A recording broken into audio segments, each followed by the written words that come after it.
Ready to supercharge your voice calls with AI? In this video, we'll show you step-by-step how to connect your Twilio Sip Trunk to Retell AI for crystal clear conversations and optimized performance. First, let's focus on Twilio.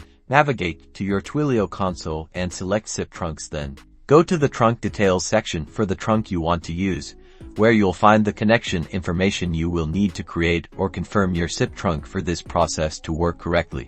Now, inside the trunk details, locate the connection settings. We now need to get the following fields from Twilio: the SIP domain and your credential for your trunk. Note these down, as you will use them during Retell's configuration. Make sure your settings are secure.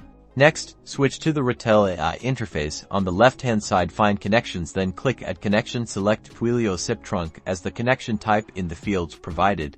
Enter the SIP domain, which acts as your username, and your credential from your Twilio Sip Trunk.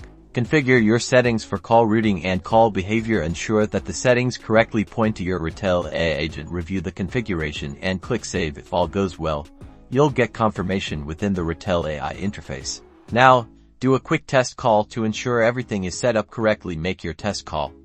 If you follow the steps correctly, you should now be experiencing the enhanced voice call experience of AI. Remember to refer to the documentation if you have any problems. Congratulations and happy calling.